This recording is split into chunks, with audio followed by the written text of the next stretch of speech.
asna jinatti argitan kana jechuudha. Barreeffama asna jinatti argitan isatu erga wareege erga ajjeese booda jaartii ofii barreesse. Akka kiyyaa kana hin ta'inaa kuni barumsa isiniif ta'a jedhee yaada jedhee barreesse. Galatoomii jennaan isaafis dhugaa nuufis dhugaa. Maal isinitti fakkaate? Ilmi namaa kamiyyuu jaartii biraa itti fayyadamuun barbaadu. Kanaafuu argachuu barbaadda yoo ta'e bakka taajuu san bu'iitii of laali. Sababni isaas ashamaa harka fuunee jirra jirtu hordoftoota jabbootu yoo yaasinee jirra an haa dhufu baga dhuftan hundi keessanuu warroonni jabbootuuf subscribe goone subscribe godhaa isin jedha. Warri subscribe gootanii jiraattan ammoo subscribe godhaa mallattoo tana jalatti gadi tuqaa subscribe godhaan affeerraa kiyyaa jechuudha. Egaa guyyaa har'aa maal dubbachuu dhufte jechuun keessan hin oolu. Wanni gizee har'aa dubbatuu dhufe dubbii jajjaboodha yookaan oduu gaddisiisaadha jechuudha.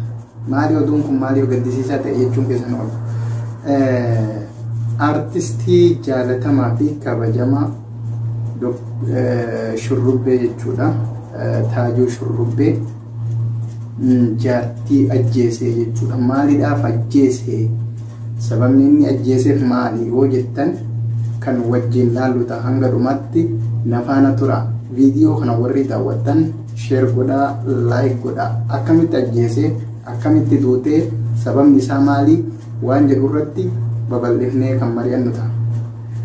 Taajuu Shurrubbee maal jedhee barreeffama inni yeroo san erga isii ajjeese gadi fure kana mee na wajjin dubbisa. Maaliif barreeffama asna jinatti argitan kana jechuudha. Barreeffama asna jinatti argitan kana isatu erga wareege erga ajjeese booda jaartii ofii barreessee akka kiyyaa kana hin ta'inaa kuni barumsa isiniif ta'a jedhee yaada jedhee barreessee dhugaadha. Galatoomii jennaan isaafis dhugaa nuufis dhugaa. Maal isinitti fakkaate? Ilmi namaa kamiyyuu jaartii ofii akka namni biraa itti fayyadamuun barbaadu.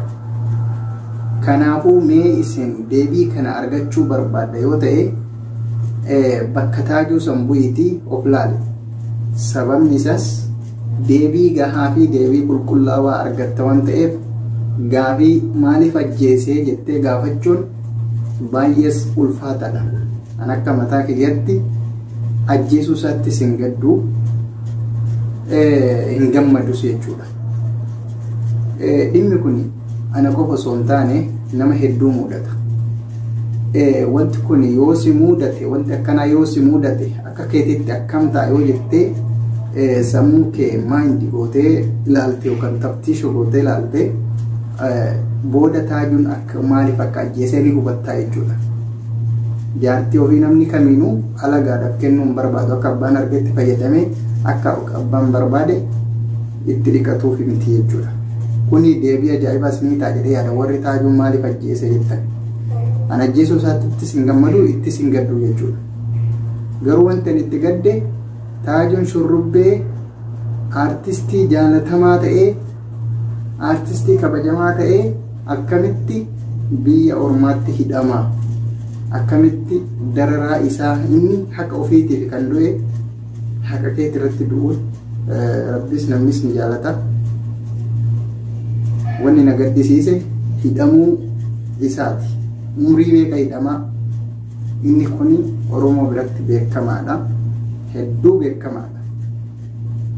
Hedduu beekamaa, hedduu jaalatamaadha. Sirba qabsos sirba hedduudha. Sirbi inni baase sirba gaggaariidha jechuudha. Sirba kana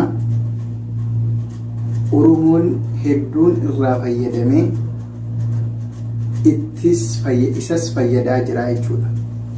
Inna Oromoon tokko yoo si keessaa hir'atu ati akkamitti yaalta yookaan akkamitti ilaalta, akkamitti maal ta'a jettee yaadda? Atis immoo hidhamuu isaa kana bakka isaa bu'ii ilaali. Umurii kiyya guutuu eessa keessatti fita waan jiru baay'ee gaddaa fi rabbiin cinqaa fi hidhaa san keessa illee isaa haa baasu. Inna wanti kun waan ajaa'ibaati. Irra caalatti wanni kun biyyoota arabdootaa keessatti geggeeffama. Biyyoota arabdootaa keessatti wanni akkanaa kun yeroo baay'ee irra deddeebi'ee hojii irra oolaa jechuudha. Atiin boomaa jaalalleeti jaalatta ka jedhu albeedhaan waraanaa jechuudha. Yeroo kana ilmi namaa waa'ee kanarratti rakkoon deddeebi'ee Oromoo mudatee jira. Oromoo hedduudha. Karaa kanattis arginee jirra. Asuma biyya Yaman kana keessatti namoota hedduu wanni akkanaa kana namni ta'e jechuudha. Asuma biyya Suudii kana keessatti wanni akkanaa kana namni ta'e namoota hedduu jechuudha. Kanaaf immoo namni kun akkamitti akkana hojjete, namni kun akkamitti akkana raawwate waan jedhu yoo fuuldura keenya qabnee ilaalle jechuun qabdu. Waan xiiqii wayiitu waan kana si hojjechiisa malee yookaan jaalatteeti miti jechuudha. Inna dhaamsi kiyya kanumaa warroonni waan akkasiisan karooras kaayos irraa qabdan osoo kiyyaa diileetii gootanii jechuudha. Warri kaayoo akkasii dhiiras haa ta'u dubaras haa ta'u jechuu keessattuu wanti kun kan raawwatamu dubartii irraa dhufa. Garuu kan miidhamu jennu dhiiraa jechuudha. Sababni kun maali kan jedhu waan gabaabsinee madaallee ilaaluu dandeenyu waan ta'eef kanuma isiniin jedha. Inna waa'ee taajuu irraa yoo dubbadde waa baay'eedha waan dhumatu miti. Taajuu jechuun akkamitti ajjeese yoo jenne mucayyoo tana biyyarraa itti laffa'ee itti dhangala'ee itti cabee waa meeqa itti ta'ee biyyarraa Ameerikaa fidee erga Ameerikaa fidee Jarmaan jechuudha. Erga Jarmaan fidee isiin biyya kun biyya dimokiraasiitti abbaa fedhe jaaladha abbaa fedhe dhiisa yoo jettee si harkaa olii gadi jettee xiiqii keessa si galchaa jechuudha. Akkamitti taajuun ajjeesuu danda'e? Maaliif ajjeesee? Biyya dimokiraasii keessa jira warri jedhoo jiraatte dogongora keeti jechuudha. Ani kanan jedha warri waan biras qabdan galatooma asuma irratti dhaaba.